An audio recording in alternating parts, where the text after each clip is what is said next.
Welcome to another episode of the RAG podcast. And for those of you who don't know, the RAG stands for Recruitment Agency Growth.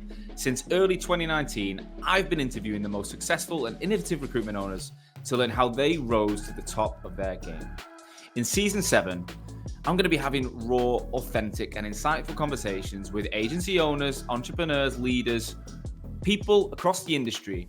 And I want to be learning about their ambitions, what's happening behind the scenes in their agencies today, and their plans to navigate difficult market conditions. I'll be bringing you the latest and greatest recruitment stories every single week on Wednesdays at noon across multiple platforms. Stay tuned. Welcome back to another episode of the RAG podcast, here live in Dubai for another week. On this week's show, I'm joined by Jonathan Berry. Jonathan is the leader, the director of the Middle East region for Robert Walters Group. And it's someone I've known for 5 years, have been working with him for 4 years. He was the first member of staff at Robert Walters who joined my bootcamp, and I'm now working with over 700 recruiters across the group. John came to Dubai after working for Robert Walters in Sydney, and he's now running the region. He talks about being an intrapreneur in the Middle East, how he could have started his own recruitment firm by now, but he doesn't want to. He wants to work with Robert Walters, run the region, and he talks about literally what it's like to move here, earn a tax-free income, and build a business in Dubai. If you're interested in either opening up an office in this part of the world or moving here yourself, you need to listen up. So, without further ado, John, welcome to the RAG podcast. Hi, Sean. Thanks for having me. Pleasure. It's been something I think we should have done a while ago. Yeah, definitely. We've been talking about it for years. We're here in Dubai for the third episode. I forget how many I've done now. Third episode in Dubai. You are one of my oldest clients and contacts in Dubai. I think I came out here, I'm going to estimate it was January of 2020. Yep. And you messaged me saying, hey mate, seeing you online or your podcast or whatever. If you're around, it'd be good to meet. And I was with my ex at the time on a birthday trip and I didn't make it. But can you remember that? I remember that. So you were a regular, the RAG podcast, on my commute to work. I remember my missus at the time was just like, God, you need to get a life. You work in recruitment, you're listening to a recruitment podcast on the way, and then that was it. And then when I saw you said I'm popping up in Dubai, I thought, let's meet in person. And yeah, the rest is history. Well, I'm sorry I didn't meet you on that trip, but we got there in the end. John, I've done you an intro. Yeah. I think most people know Robert Walters. Yeah. So can you just give us the bird's eye view of just what, I don't need any detail, just the high level, your job, what you look after for Rob Walters, what are your responsibilities, people, niches, that kind of... Absolutely. So I'm the director of UAE and Northern Gulf. So what that means is Abu Dhabi, Dubai, Qatar, Bahrain, Oman, Kuwait. Right. Within that, the specialisms, we've got legal, which is my bread and butter, which we'll come on to, compliance, banking, financial services, tech, HR, sales and marketing. They're the core disciplines that we've got with that. We're based in DIFC in Dubai. That's our headquarters for the Middle East. We've got 50 people now, so we've grown exceptionally big since I joined. So all those regions are covered by Dubai? Yes, by Dubai. Fly in, fly out, constantly on a plane to the likes of Riyadh and Qatar. And we've opened an office in Abu Dhabi. So we've got we work there in Hub 71. And that's great because a lot of our clients and major clients are sovereign wealth funds up in Abu Dhabi and stuff. So it's nice to have boots on the ground there as well. So you're building staff up there? It's not just a place to go? That's the long-term vision. So the long-term vision is we'll hopefully have offices and hubs in each of the countries. Now, obviously, at the moment, there's limitations on opening offices in the likes of Riyadh. But the second that there's a free zone announced or that we can do it, we'll be on the same plane as Michael Page and Hayes and probably getting office space next to each other. But for now... Are you familiar with a company called Halad? Yes, I know Halad, yeah. Yeah, because I interviewed them recently, and they've got an office in Riyadh, so they've done it. I don't know how they've done it. So I think they're slightly different because they do a lot more payrolling services and they've got their own, whereas us with traditional search. Pure recruitment, yeah. Fair, that makes sense. And I don't know a lot about the likes of Kuwait and Bahrain. Do they have... Is it a similar situation there? Yeah, so obviously the smaller recruitment markets. The ones that obviously hit the headlines are Dubai and Saudi. Probably they're the two because they're just the biggest growing markets. Abu Dhabi for us has actually been super busy, particularly because you've got national oil companies up there, you've got sovereign wealth funds, so they're a main part of our client base. Qatar, Oman, Kuwait, they're much smaller for us, but there's such a big recruitment market there. It's just you need to meet these people. It's very old school in the way they do business. You've got to shake hands and it's almost like a web of, once you get in, as an example, some of the Q companies, the government businesses of Qatar, it's then a web of who you get passed to and introduced to. But yeah, if you don't put the time in, it's very difficult to know who's worth meeting. Fair. So you're in charge of pretty much this region for Walters, 50 employees. It's a big job. You're 35 years old. That's a big job for someone of your age. Let's go back. So how did you get into recruitment? What's the story there? So I always say my career has kind of gone in different stages. So the first one, I mean, my background as a qualified lawyer. So I studied law in Leeds, qualified as a solicitor, and I went back to the Northwest and became what's called a dedicated police station representative. People go, what does that mean? What the hell is that? And the simplest way to say it is, when you see on TV someone gets arrested and they say, I want my solicitor, that was me. Right. So I would get called at all hours of the day to go to either the wonderful delights of Burnley Police Station, Preston, Manchester, Bolton, and it could range from, there could be some simple theft of bacon from Tesco, or it could be a GBH or a rape. So you never know what you're going to get. So I would turn up, and obviously I would get given all the disclosure and the evidence from the police. I would then sit with the actual individual and find out, have you done this? Have you not? And then I would advise on... Did they tell you the truth if they've done it? Oh, yeah, most of the time they didn't.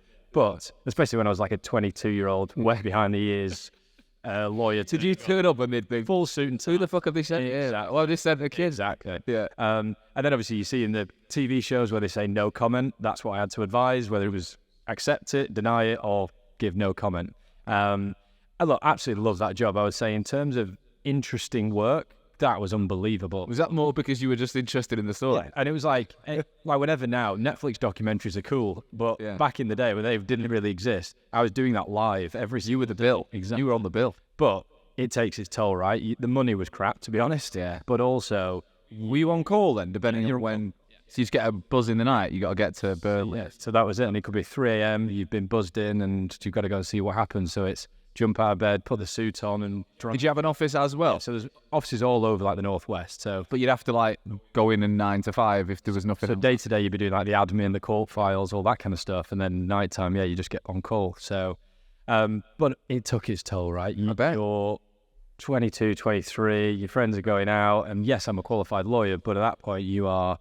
just constantly out and about. So I think I then made the decision after a couple of years that I wanted to stay in law, certainly, but move into a bit more of a sociable hours job. So moved into the city, got a Manchester job where it was still criminal defence, but it was more the 9 to 5 traditional stuff.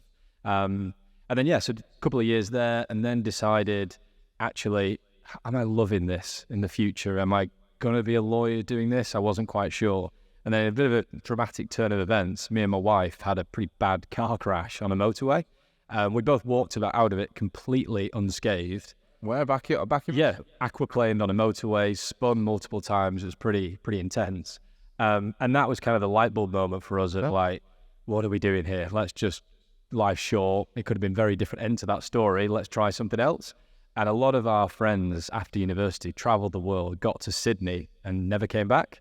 And we were sick of looking on social media at Bondi Beach and Coogee and having a great time. And I was de-icing my car in Manchester at 6 a.m. We're playing on the race and the wet. So at that point, we were just like, look, let's just hand our notice in, book a ticket to Sydney and see what happens. So, and it's your current wife? Yeah, current wife. So we did that. And I, funnily enough, went into Robert Walters' offices to say, look, just landed in Australia, qualified lawyer, don't know how long I'm going to be here for. What are my options? And they were very much, well, let's have a chat about what you could look at. Have you considered headhunting lawyers? And at the time, I thought, well, kind of been told a bit about recruitment, but didn't know much about it.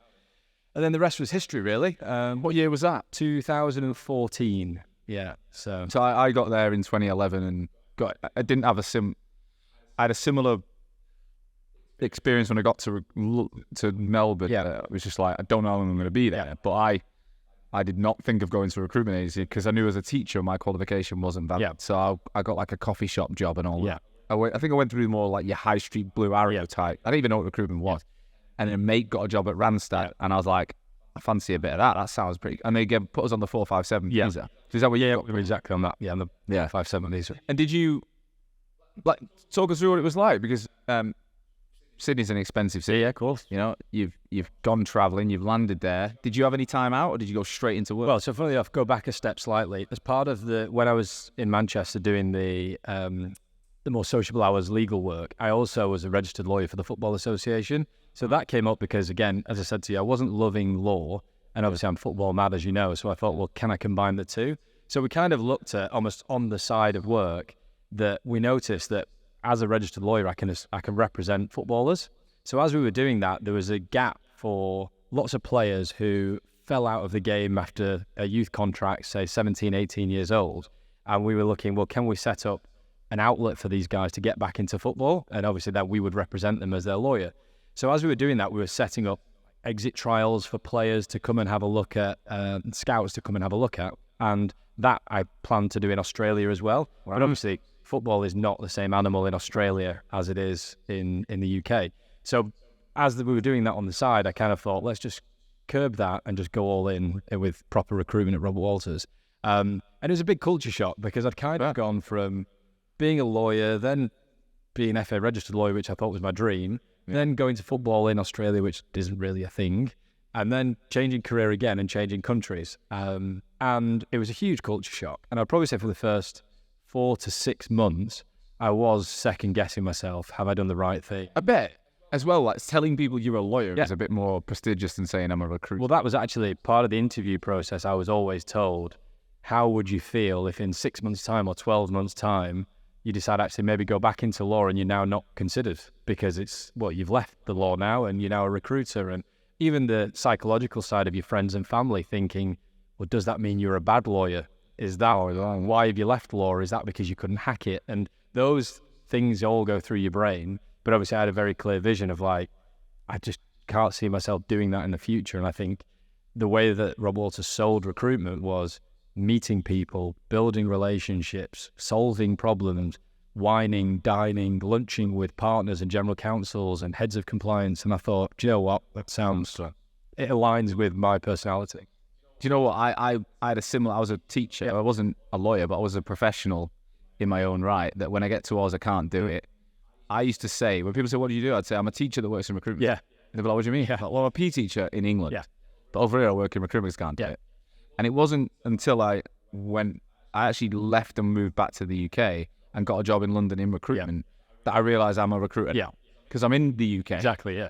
I can't say I've got no excuses. I've chosen to recruit in London. Yeah. And then I loved it after that. But it took me about 18 months to commit to being a recruiter. Definitely, yeah. Because I always had it in the back of my head, well, I'm actually a trained teacher and it probably sounds better to other people. Exactly. Which is nonsense, really. Exactly. It's bullshit. I mean, even now, my LinkedIn headline is still lawyer turned recruitment director. Yeah. But actually, I do that now because it kind of, in the legal world, adds a bit of credibility. So that's why I use that. So how did you take to the job then? What was it really like? And what was life like in Sydney?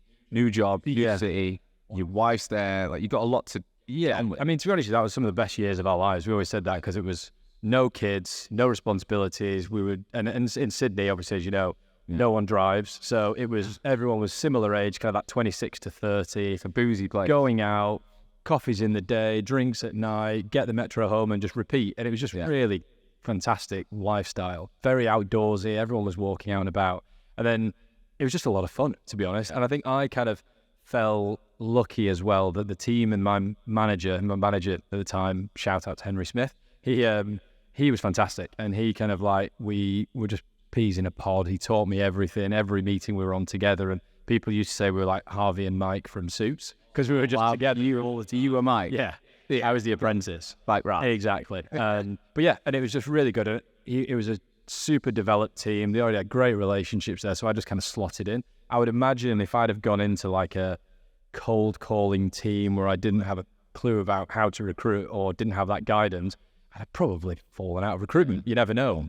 And do you think the legal background that in the early days helped because you understood candidates were saying and you had a bit of credibility with candidates? Yeah, I mean, I did a lot of compliance stuff as well, to be honest. So going in with the big banks and looking at heads of compliance, and I was interested to learn new things. So like monitoring and surveillance around investment banking and the regulations around that. So I'd certainly say it adds credibility because straight away, as soon as you sit down, and lawyers are quite snobby, right? And they frequently go, where did you train? Or what do you know about law? The second you can just say it, straight away, you got that You could see their face change immediately.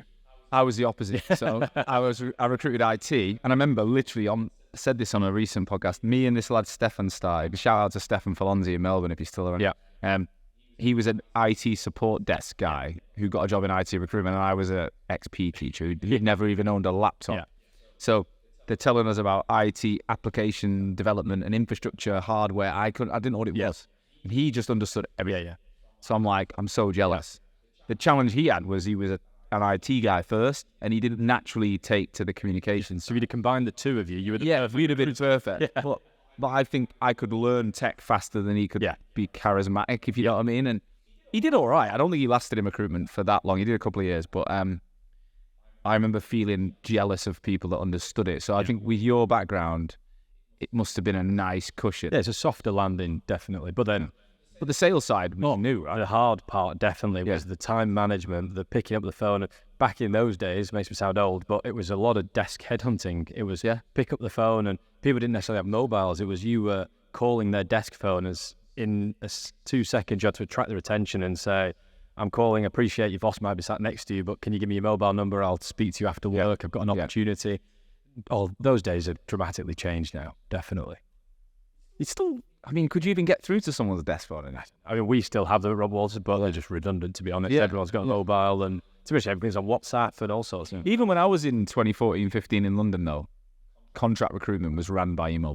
Like, they had them, but I was WhatsApping then. So I can imagine, it's moved on a hell of a lot. Definitely. So how long were you in Australia? 3 years. Yeah, so 14 to 17. And how did your career evolve? So brilliant. So I ended up managing the team. I was one of the top billers in Australia. In my final year, 2016, I was a top perm biller, went on the global incentive trip to Thailand, all fantastic. And then, as you know, in Australia, you kind of have to decide, am I emigrating or it's a big decision. Am I just kind of enjoying my life here for a couple of years? And I think there's a bit of a fork in the roads, and we decided we're pretty close to our families and friends. And I think we thought, we're not going to set up roots here, so let's head back. But at the time, we were not ready for England. We said, let's say we've got definitely another adventure in us. Yeah. So I spoke to Rob Walters' group internally, and they were amazing. And I had offers from Dublin, Manchester, London, Amsterdam, Dubai, and pretty much said, take your pick. We want to keep you in the group. Where do you want to go? Obviously, I had to go with English-speaking offices. Yeah. And Dubai really spoke out to us. A couple of reasons. One of my friends was there, and I'd been before on holiday and absolutely loved the place. Yeah. But two, one of the global top billers had just left to set up his own, and he was the legal manager. So my viewpoint was, what an opportunity, because he's left. He's left to set up his own. There is a desk there it was the top billing desk in Dubai, top performing desk for years. I could hopefully just slot straight in. You did no work and just inherit. The truth of it is, I went there, and day one, Jason, who's the MD, pulled me aside and said, just to let you know, your senior consultant resigned this morning, so you and a researcher. And I looked at the database, and the person who'd left had pretty much done it all on WhatsApp. Yeah. So there was no database. So there was no use. The idea that I had of coming into this, great team, it's going to be super easy, was the exact opposite. And I turned up and had nothing, and it was right, build this. So we'll get into that in a minute. So I don't know, what does your wife do? Because she's gone on this same journey. So she was a manager at Venn Group. Right. And yeah, she went to Sydney in recruitment. So she worked at Hayes, and then she decided to leave recruitment and went into Salesforce. So I absolutely loved Salesforce. Selling tech. Yeah, selling tech. And yeah, she hates me for this, because when we moved to Dubai, Salesforce were not here. And Salesforce was like her dream company. It was all the stuff you can imagine, the free breakfast and the lifestyle, and it was unbelievable. Drinking the Salesforce Kool-Aid. Exactly. So then when she came back here, she actually went back into recruitment for a little bit. And yeah, I mean, here's a tough place to recruit, I think, if you don't land in a great company. That's the challenge. So yeah, and then she obviously now got 2 babies, so she is full-time mum at the time being, and she's busier than I am, to be honest. So was she in recruitment until the babies? Yeah. Right. Yeah. And that is it's a career you can land. Yeah. Find a job. And so how did it go then? You get here. It's 2014? 2017 we landed. 2017, sorry. Right, 2017, that's when I started Hawk. So that feels like yesterday. Exactly. 7 years ago. So you walk in, colder desk than you expect. Jason's your manager then, as he is now. What did Dubai look like as a team back then? So the whole office was 15 people. Right. The legal team was 1 intern and 1 researcher. and then plus me. And everything was just real startup phase, you could tell. We didn't have any real things in place around the database properly. There was no real incentives. It was just kind of all a bit ad hoc, which you would understand from a startup 0 to 15 person business. And then obviously I think I was able to bring in some of the bigger business mindset, because from Sydney was 120 fee earners. It was a big office. So some of the really simple quick wins I could bring in. And then, it developed on the back of that. We hired a few people from Robert Walters London came in, and they added a few more fresh pair of eyes. And just over time, Is Robert Walters good at that, at moving its talent within the keeping people? One thing I would say, we're excellent at internal mobility. It's highly encouraged, which can be annoying for the manager at the time, because you could at any drop of a hat lose your top performer, and you kind of have to. But one thing I would say we certainly is improvement upon is the communication across the offices. It's such a big animal, right? It's 4,500 people, that one initiative that might be happening in Tokyo, London doesn't even know it exists, and vice versa. So, but I think over time, certainly it's improved. But does it feel like one company now? Yeah, definitely. There's still lots of occasions, and we created a couple of years ago like the Global Legal Network. So all the legal teams would jump on a quarterly call and have an email chain, and just the basic stuff really. But that certainly helped.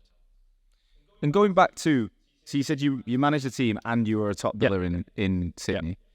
What was the remit you were brought in to do? Like, obviously, you were stepping into a legal desk that was a top performer. Were you always going down a management route? Did you want to bill? Like, what was the vision? I think for me, I always realised that I wanted the management route. And going back to childhood, I was obsessed with Football Manager, as crazy as it sounds. And I never wanted to be a footballer. I always wanted to be a football manager. So you're like Andre Villas? Exactly. And the best bit for me was always the transfer. Are you a good player? People? No, bang average. Bang average. But I always used to love like the transfers, and have I got the right people in the right places? And then weirdly enough, years later, I had a kind of light bulb moment. I was like, I'm kind of doing that, not with footballers, but just with recruiters. But do you know what? Bizarre. Just to interject, but I'd say I'm the opposite. I was always the footballer, never wanted to manage. And I like being a captain, if you like, but I was never that bothered about that side. Got into recruitment, again, selfish, top biller, but then got into leadership. And as I went down the management route, Pep Guardiola had just come to see. And honestly, the kind of, there was either the decision to start my own company was like the selfish growth, cash. But there was a part of me that thought about staying in bigger, well, joining a bigger firm, moving around the world, because I was like, I could be like Guardiola. Yeah, definitely. I could literally, because Guardiola did a few years in Spain, a few years in Germany. He's now done 6-7 years in England, but he will leave. Definitely. And I thought, if I stay as a manager, I could move anywhere, because I'm not tied to my network. Exactly. I'm tied to the team you build. And I was like, I was literally like, I want to be like Guardiola. Because it is similar. 100%. It's performance related, it's team based. You can wear the nice V-neck and tie like you used to wear in the back. I used to dress like that, so I just never looked like it. So you identified early on that the management route was more where you were suited. Because I loved billing, but what I would say is the main thing I loved about billing was the client relationships, the winning the business. Did I love the candidate searching? No, not particularly. And I think for me, I got such a kick of seeing a junior come through, and just things like they would say something on a call and win something, and they would be so happy to tell you, oh, did you hear that on that call? And that I got a lot of motivation from. Obviously, management's hard. There are times where you go, God, I just wish I was just a sole biller. But on the whole, the motivation definitely comes from the team doing well, and just like everyone collaborating and getting on and having a good culture. Like I always say, I think people who set up on their own and it's one man in a bedroom or one lady in a bedroom, it's a tough gig, because to motivate yourself every day and not have just that 5 minute of banter or anything must be challenging. Really difficult. But you've kind of got to be that almost like Lone Ranger beast type character to want that. Like even me, like I'd say I'm happiest now in my own office in my garden, which is mad. Because I'm on Zoom all day, I see people, but I don't miss the coffee. I'm not interested. Whereas some people love that and bounce off that. And I think as a manager, you have to do a bit of that.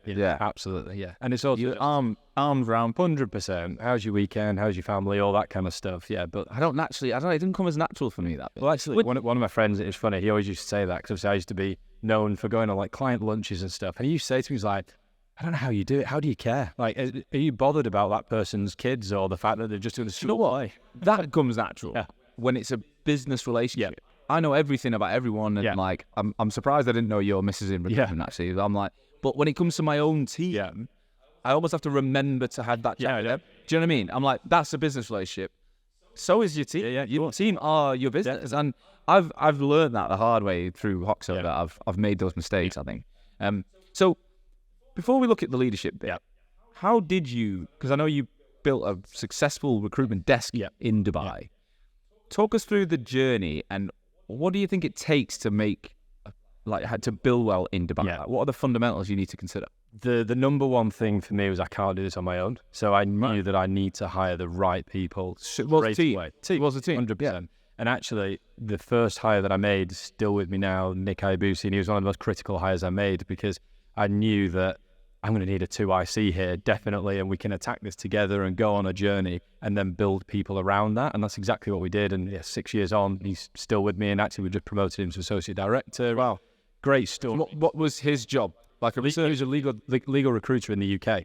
Right. And we have mutual friends, and I was just like, buddy, come with me. I need help, and we'll go on this journey and together. how did you just poach him there? Well, so backstory, he was working with the best man at my wedding, and we went on a stag do together, and all of a sudden we're like, I quite like you. Do you want to come? And that was it. So and he was up for Dubai. 100%.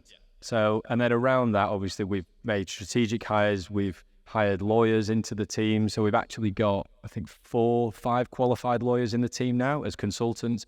Right. So obviously you've got to pay them a little bit more, but you look at the attributes of lawyers and they're great recruiters. They're hardworking, they're intelligent, they can usually speak to people, they negotiate well.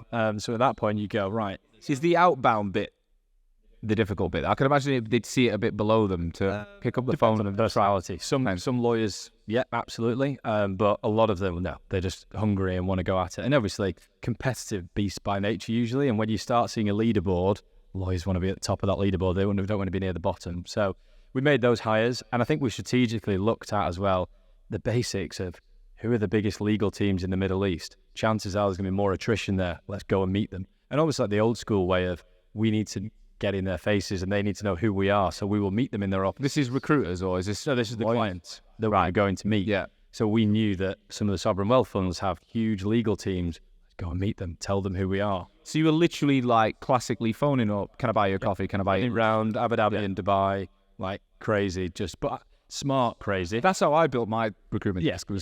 And I'd be open to some people. I haven't even got anything for you right now. Exactly. But I think it'd be beneficial to know each other. Do you fancy a half an hour coffee? I'll never forget, there was an example in Sydney office where one of the legal recruiters, he was an Aussie guy from London returning home.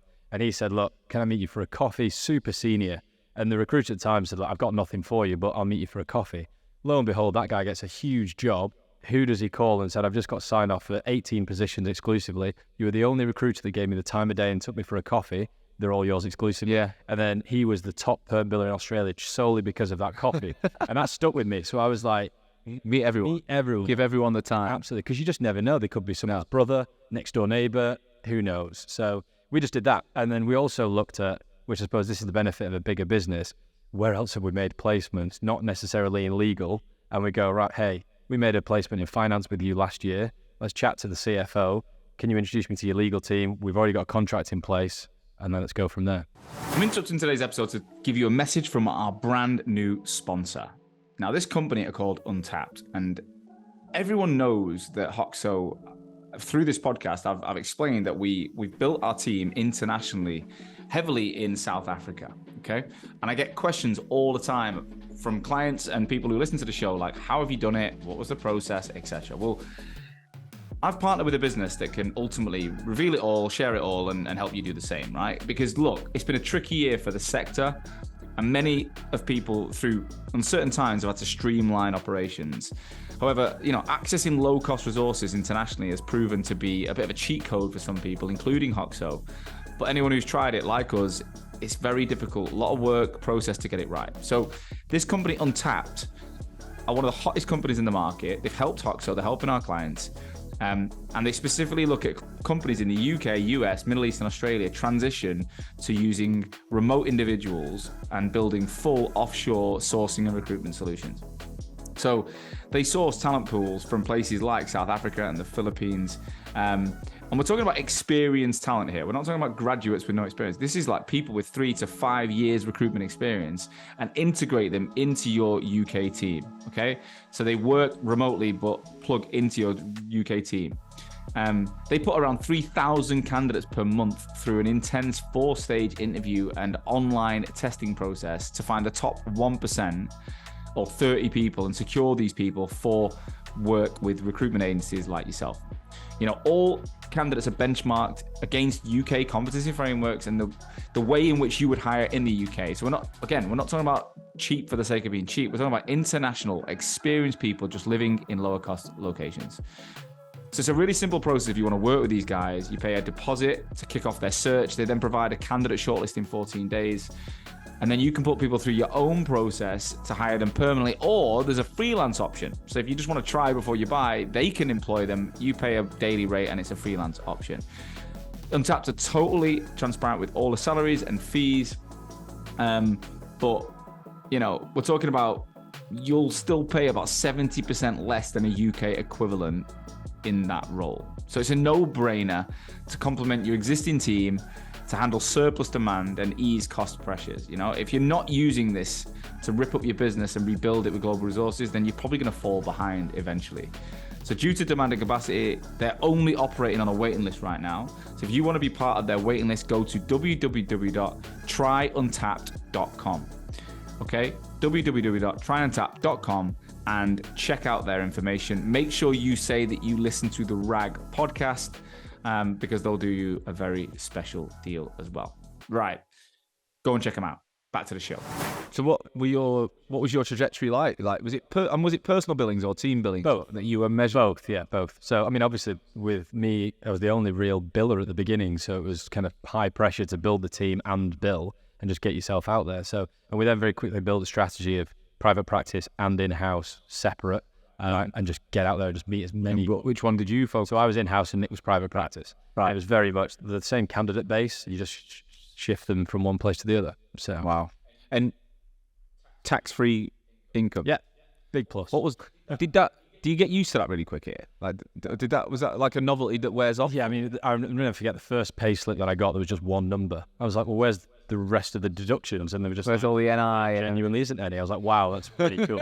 and actually, it's funny because 6-7 years ago when I started, we were actually trying to recruit a lot of international lawyers to come here, mainly from London. And that was at the time when London was booming. People were loving life, and still the Middle East and Dubai was seen as a bit of a backwater, and the Daily Mail probably didn't help that with some of the stories about have one drink and be arrested. And even now people are like, oh, go in Dubai, can you do much there? Like, can you hold hands? And I'm like, what exactly? What are you just covered it, and it's the most Western place you've ever seen. It's just full of nuts. And actually, it was quite hard to attract international lawyers because of all of that. Now it's the opposite. They are now coming to us, wanting to be. It's not just about the tax-free and the sunshine, which we thought that was the quick sell and the easy win. Now it's more about it's the safest place on earth, and you can get private healthcare like that. You get a doctor's appointment tomorrow. Nobody's striking, and it's actually a great lifestyle. Yeah, it's hot for 4 or 5 months of the year, but you've got to just weigh up what you're looking for. Pros and cons. Absolutely. So you build in the team. Yeah. You tax, but the question was, did the tax-free bit, did you get used to that and it just becomes norm? Yeah, I mean, it's great. I'm not gonna lie. Yeah. But then does it work out as an uplift though? Yeah, definitely. Yeah. Again, it's like anywhere, and I was told at the beginning, it's just if you're smart with your money, right? You can, because you'll pay the difference everywhere. It's expensive. Exactly. And there's people come here and earn more money than ever, but then they go back to the UK and they go, I've got no savings, because they've fallen into the trap of buying the watches, the cars, the stuff that they don't need. Whereas if you're smart with your money, you can save a lot of money here. Yeah. And yes, a pint of beer is expensive. Yes, some of the restaurants are, but once you live here, you're savvy. You know where to drink. You know what places, you know what apps and deals there are. The bloody entertainment Exactly. I get told about. And I think it's like Kite Beach is free. Go to Kite Beach, grab a coffee, unbelievable, and that costs you nothing. So it's just being smart. Yeah, just have a good day. Yeah. Enjoy it. So you got here in 2017, and it was 2019 when you messaged me. So I remember. No, sorry, 2020. So there's 3 years in that gap. Can you remember why were you listening to recruitment podcasts at that point? I think what was going on for you? self-development. That's purely what it was, because it got to the point where I think I'd grown legal to a good level. I think we're about 5 or 6 fee earners after a couple of years. Now the biggest in the region. We're now 9-10 people. And then it was like, right, well, what next do I do? Because that was kind of running super smoothly and was going great. And for me, I've always liked trying to either fix something or build something. And once something completely is running and it's just a matter of increasing it by 1%, I wouldn't say I lose interest, but it's not as exciting. I'm exactly the same. So I said to, and Jason, my boss, was like, right, you've got the process. He used to call it the chemistry set. You've got the chemistry set. That's running now. Let's just put it to something else. So then we built HR desk from scratch.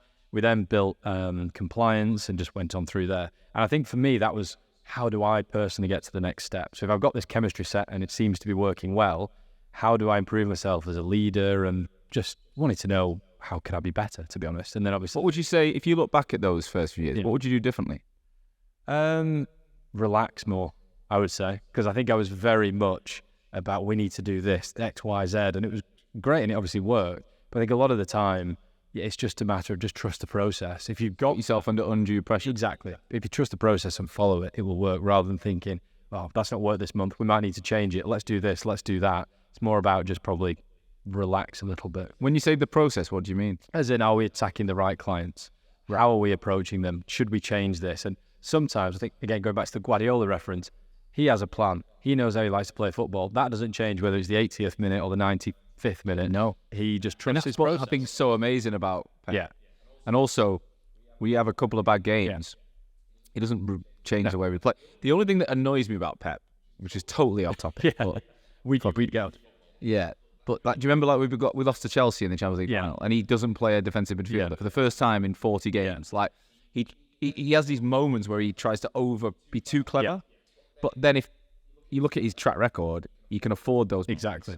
Yeah. And I think that's true to anything. Yeah. If you consistently follow a plan, consistently is the key. 100%. Yeah. Let's go back to later that 2020 when COVID hit.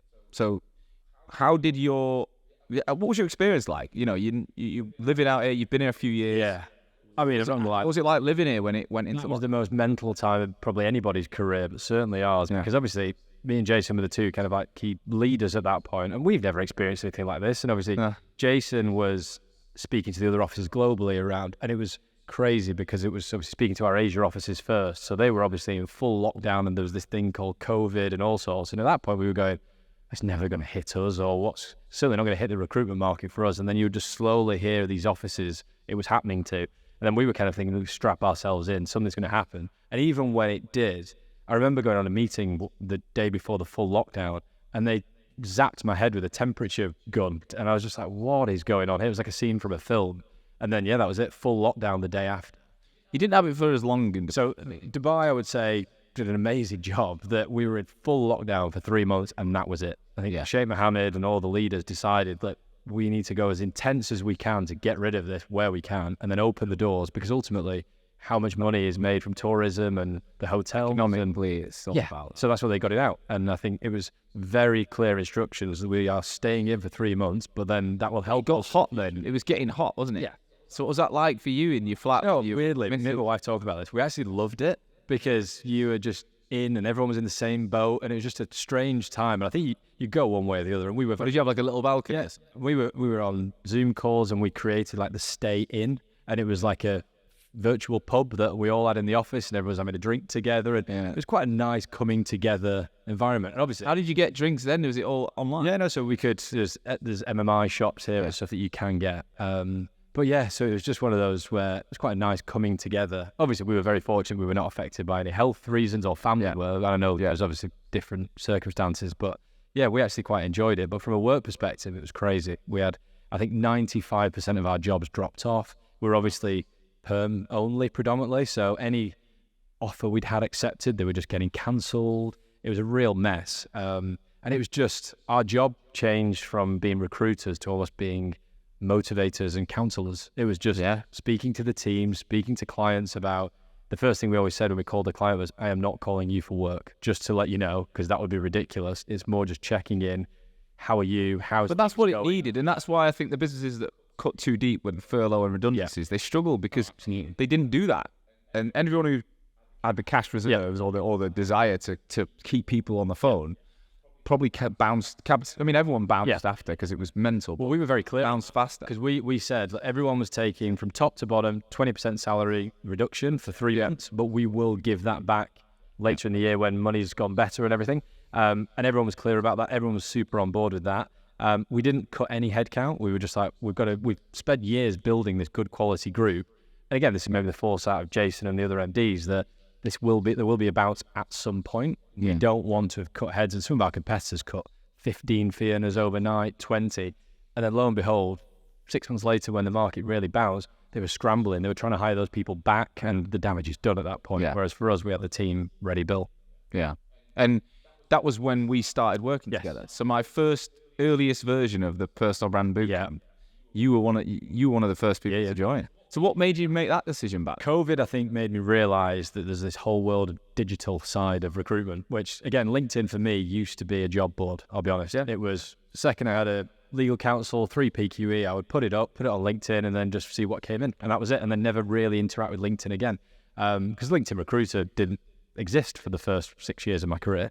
And then I think with COVID and everything, I was thinking, well, maybe there's more to, if we can't meet people, we can't go for coffees, how else am I going to get my brand and name out there? And it was digital. And then obviously from hearing your podcast, something just went off in me where I was like, wow, there's a whole new world that I can see the value of it. And then got in touch. And then that was it. And how did you find it? Because, I mean, it's changed a lot since we worked together. But you were the first of like 700 Robert Walters people I've worked with. How would you describe your experience of going through that training and what you learned? Yeah, brilliant. Super clear. I mean, I think the model of back then, it was personal, valuable, credible posts. And again, I would never have dreamt of putting anything personal on LinkedIn. I just didn't understand why would people care. And I remember you always saying, people would just comment saying, it's not Facebook, what are you posting this for? But then again, the flip side, I thought, but it humanizes you. People then actually know. I remember you posted about your French Bulldog, and I was like, I used to have a French Bulldog years ago. And I'm a golfer. The amount of people would then message saying, oh, you like golf? Well, I like golf. Let's play. And all those type of things where I could just see a value in it. And I think the process of understanding why you're doing it was super key. And then the consistent messaging around how you do it. And also, don't reinvent the wheel. Because I remember at the beginning, I was thinking, how am I going to think of all these posts? And I'm quite creative, but I was like, I can't just sit there all day thinking, what am I going to type? No. And it was just very much, I remember your messaging was, what do you tell candidates and clients? Just write that down. And I was like, wow, in that call I've just had with that client, I probably got 6 LinkedIn posts about what's the market and what's remuneration and what benefits and all that kind of stuff. So I'll never forget you put a message into the group saying, hey guys, 15 minutes after my valuable session, a top tier lawyer just reached out because you gave some advice to clients running a good process. And a guy was like, that was on point. And then you're on the phone to him straight away. And people don't realize like how that turns in. Like they think, all right, LinkedIn, I get you need to post, but how does that translate to revenue? Exactly. And how would you describe that? What is the link? I would probably say we haven't actually added the exact value, probably because it's so hard to do, because the amount of messages that come in directly from a post where, prime example, as you said there, I will say, right, guys, I've just had a terrible offer management from a client and it's nearly messed up. Obviously keep it anonymous. And there's so many people messaged on the back of it saying, this happened to me. Can we grab a coffee? I'd love to know your insights about how we can improve. Or some of the clients would say, yeah, we want to make sure we don't fall into that trap. Can you have a chat with us about what you would recommend? And then on the back of that, they go, oh, well, thanks so much for that. Here's 2 live jobs for you. Can you run that for me? And then all of a sudden there could be average fee of 80,000. You made 160 grand from a 5-minute post and a cup of coffee. So when you look at it like that, you go, this is crazy. It doesn't cost you anything to do it the first instant. No. It doesn't take you a lot of time. It costs you the time and mental state. Yeah, but it's not like you're paying for paid marketing and a fortune. No. The problem with people is, in our industry specifically, they're so short-term focused, right? So I've got to find 3 CVs today for this. I've got to get that next job on. And the thought of doing something that might pay you back in a week or a month or a year is like, nah. Whereas the best people in our industry are able to do both, right? They're able to get through what they need to do from a short-term perspective, but still lay a foundation for the future. It's like this show, right? I put this out with you. The chances of someone going, right, I've just listened to John Berry, I love the sound of Hoxo, I want to work with you, on the day of it going out, relatively slim. But the amount of people that listen formulaically and systematically, and then they go, I've listened to loads of your podcasts, love it. What do you like? Can we talk about what you actually do? Or it's bonkers, mate. Yeah. It's mental. The amount of business I get from it, and it's all about laying foundations. Exactly. I think the word you used before was consistency. Yeah, that is everything. I say so. The best recruiters I've ever worked with, it's not because they are better than anybody else. They're just consistent. They just do the right thing. Keep doing the basics really well and keep doing it, and that's it. Every day. They don't drop off. No. And so you were the first of Robert. Yes. What was the conversation that you then had? Because then we've opened up the business. Well, I think how did that go into? I was just beating everyone with a stick to be like, guys, there's something in this. I'm telling you, like, it's not just me saying, oh, we should all post on LinkedIn. Everyone going, oh, well, you just shut up. It was like you can see the commercial revenue that's being generated because of it. And and again, everyone has to see proof behind it, because everyone's like, oh, I don't understand. I'm not going to post about my dog on LinkedIn. And you're like, yes, but if you do X, Y, and Z consistently, these are the type of messages I'm getting on the back of it, and this is the revenue generated. And people were just like, wow, I actually see it. Let's give it a go. And I said to everyone, there's a lot of, as we call it, dinosaurs. People are going, that's a load of rubbish. I'm not using it. Give it a try. And the ones who resisted at the beginning were the ones who go, wow, this has changed the game completely. Yeah. And it's not a substitution for what we do. Like, no, you still should be meeting people. That's never going to change. The relationships you build are in person, in my view. It's still coffees, wines, events, all that kind of stuff. But this is just an added value that just builds your brand. It's two things. It can help you get in the room with someone. It can help create that, but it also can keep you in the room with someone. So if you think about me and you, we saw each other in April, we saw each other a year before, but we've seen each other online in those gaps. So I've not had to phone you to know what's going on. You've not had to phone me to know what's going on. Exactly. And so we stay connected. Yeah. And it's a scale, because you're one of thousands of people that see my shit, and I'm one of thousands of people that see yours. Exactly. And it's, I wish more people saw it, but that's my journey, right? So exactly. Trying to achieve. Prime example, in our building, there's a little coffee cart at the bottom, and I sat there, and I was sat with one of our consultants having a chat, but it was like an appraisal, and two lawyers walked past, and both just said, excuse me, can I just stop you? You Jonathan? I was like, yeah. And they're like, I see all your stuff on LinkedIn. Can we have a chat at some point? And gave me the card. And the person I was with, I was like, see, that's why it worked. Yeah, well, but I wouldn't have had that but for posting on LinkedIn. It's nuts. Yeah.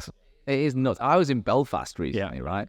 And I'm absolutely, I'm in a bar on a 40th drinking Guinness, and this guy comes up to me and he's like, do you know where I don't know, I did the accent, he's not from Belfast, he was a Londoner, but he's like, do you know where the toilet is, mate, or something? He was pretty drunk. Yeah. And then I went, yeah, mate, it's just over there. And he went, you're that recruitment podcast guy. Really? And he told me what firm he worked for, and I was like, God sake, it's mental, it's everywhere. Exactly. I did not get any business off the guy going to the toilet, but probably doesn't remember my conversation. No, you get the point. Yeah. So, okay, we've worked together, and I've watched. Not only have I then worked with the business, I've watched your career go from. You've now literally run the region. How would you describe the job you're in now? Yeah. And is it fulfilling that Guardiola role that you said you want? Definitely, I think.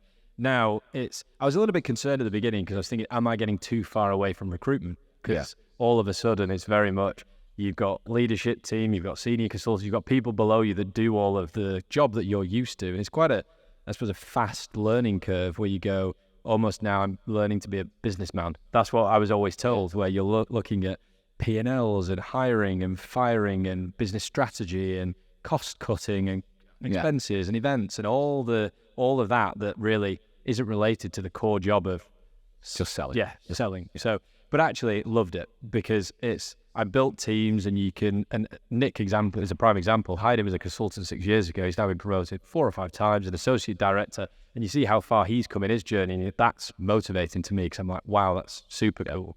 And we also get people in our office who go, thank you so much, because I bought a house on the back of it. And you forget the tangible things that working in recruitment can give you. So it's not just a nice career path where you go, oh, we're all having fun.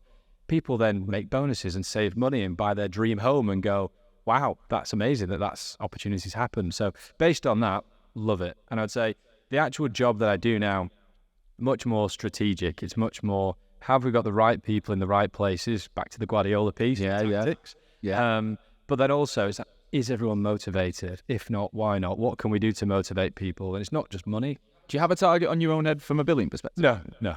It's purely operating profit across the whole office, really. But even little things like, again, the Middle East it's a cultural melting pot. And back in the Sydney days, events were easy because it was just everyone wanted to go for a drink and go to the bar. Whereas here, obviously, we have a lot of Muslims in the office who don't drink, and they don't want to just watch me and Jason get pissed. So it's very much, you've got to think about everybody. And it's, do we go-karting? Do we do events and all that kind of stuff? So it's very culturally inclusive. And your clients and candidates. Exactly the same. So I think, and one thing I'm always proud of is you look at where you were 6 years ago and you go, wow, we were 15 people with a legal team of 2, and now we're 50 people and one of the biggest brands in the region. We had our 10-year anniversary in November last year. CEO flew out. He was at the British Embassy, which was super cool. Wow. Obviously, they're saying, you're a British company, 10-year anniversary, that's really cool in the region. So you look at all that and you go, wow, we've achieved a lot in a relatively short period of time, really. So what is next for you, though? Like you say, you're 35. Yeah. You're what I call an intrapreneur. You're running a business unit within a business. You profit based bonuses. You're not a recruiter anymore. What's the future for John? Yeah. So I think this part of the world, and we touched upon this before we did the podcast, is so exciting right now. The future's amazing. Our CEO actually said 20 years ago he'll probably want to move to the Dubai office, because a lot of what the other countries are going through at the moment is fixing stuff in the past. So fixing the railways or fixing the health service, and it's all kind of looking at the past to improve it. This region's the opposite. It's almost a blank canvas, and it's forward thinking. It's what can we grow? What can we build? What can we invest in? And therefore, from a recruitment perspective, that's super interesting. Like, we've got whole divisions we can create that we don't have. Geographically wise, Saudi Arabia is a bit of a buzzword at the moment, and mainly because of probably the Ronaldo effect. When he went, all of a sudden Saudi gets the global headlines. But yeah, I mean, it's the biggest population in the region, in the Middle East. Therefore, the recruitment market has got so much potential. Do you think the Saudi Pro League stuff is having an impact on people? Yeah, well, be there. Look at the World Cup's now going there in 2036 or whatever it is. There's Expo is going there, and we've had obviously the Qatar World Cup. There's so much going on in the region. We had COP28, we've had Expo here last year. So there's so much good stuff going on, and that's not changing. I think a lot of the other countries are having tough times and recessions, and here's not, which is like the make hay while the sun's still shining. And we would want to keep building it. I think this year's going to be different. We're not really necessarily growing and just going to be like, we'll be 100 people by the end of the year. I think this year's going to be more strategic hires and maybe a bit more senior people, maybe to build a couple of other divisions, or certainly go deeper in with the verticals we've got. So have you been given a growth target? Yeah, hit though. Yeah, exactly. So I think that's the plan for this year. And then obviously we've always got other areas we're looking at. Do we do enough in Qatar? Probably not. I know we're looking at other countries like Mauritius as part of the Middle East, Africa region. So yeah, it's exciting times. And you've obviously got 2 young children, 2 under 4. 2 under 2. 2 under 2, sorry, yeah. Yeah, 2 under 2. Yeah. Wow, that is a lot. And what does that mean for you personally, being in this region? Yeah. So you're both English, you've got parents and family in the UK. Where do you see yourself? How are you going to navigate That's the hard bit, obviously, because there's always that pull of family. But I don't even speak to my parents and Carly's parents. They always say, you've got to do for you. Don't live your life for us. And I think, if we're being honest, if we were to move back to the UK, it would be for family reasons. Yeah. Is that the best for us right now? Probably not. And like you said, with Robert Walters, it'll probably be London. Yeah, exactly. Which is not where your family are. Exactly. So it'd be... Do they come here a lot? Yeah, so they come... As I said, my mother-in-law's here now, staying with us for a couple of weeks to help with the baby. So they come here. And we've always kind of said, if you can kind of see family and friends once a quarter, that flies by. And we've got... This is actually the period where it's too much, because we've got so many friends coming, as you know. Hey, when I lived in London, and my mum was in Blackpool, that's where she moved out from Manchester to Blackpool, that was a 5-hour journey. Yeah. I saw her less than once a quarter. Exactly. Maybe 3 times a year. Yeah. They might come to London once, and I'd go up there a couple of times in the summer, Christmas. Now my mum's moved to Yorkshire, which is 40 minutes away, and we see her every week. So I think I would struggle with not having that in my life, I think, for now, especially around the baby. I think maybe we're kind of used to it now, because obviously the Australia piece, we've been expats now for coming up to the 10th year. So for us, it's probably the norm. It'll probably be a bit weird if our families were around all the time, if anything. But I think you'd find it hard to come back from being an expat, because there's something glamorous and exciting about these places, and you go home and you're back to just being like everyone else. Yeah. It's like, I don't know.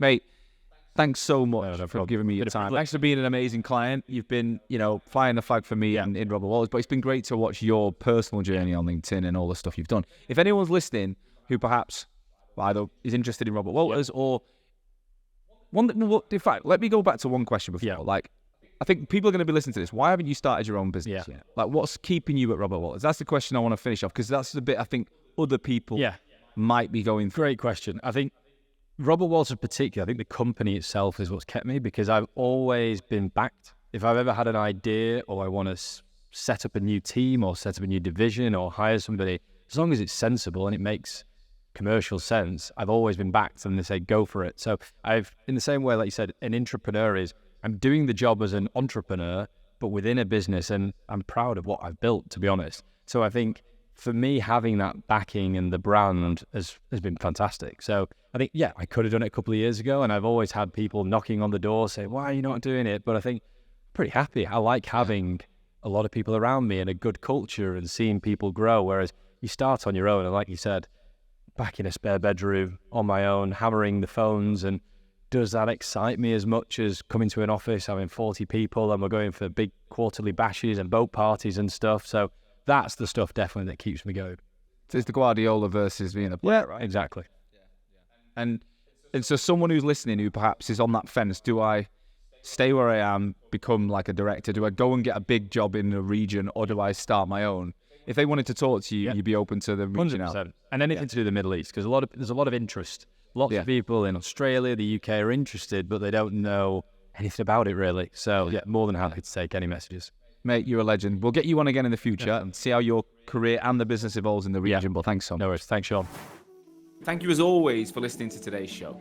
I truly hope that you got value from it. Honestly, it's the only reason I take time every week to ensure that my audience, you guys, future and existing recruitment owners, you're learning from each other to make this industry that I love so much stronger. And today's episode is brought to you by my business, Hoxo. I'm the CEO and founder, and we're on a mission to help brand recruitment agencies and their people better. I want to help people have the tools to stand out in the most competitive markets in the world. We're currently working with over 350 recruitment agencies and 5,000 of their consultants right now, helping them to build their personal brands, to consistently win more business, attract talent, and just become that go-to recruiter in the market. Now, we do have a huge coaching program, but a lot of people don't know we also manage the brands of a lot of founders, and we can do the rebrand of that company organizational piece as well. So if your recruitment agency either needs help to look and sound exactly how you want it to, or your leadership and consultant level need to get out there and drive more traffic back to that website, to the business, and start using LinkedIn to generate more revenue, then you should definitely be reaching out to us. If that sounds of interest, please do visit www.hoxomedia.com or drop me, Sean, a personal message on LinkedIn. I love hearing from RAG listeners. I would love to talk to you. Look forward to it. So I'll see you again next week with another episode. Catch you soon.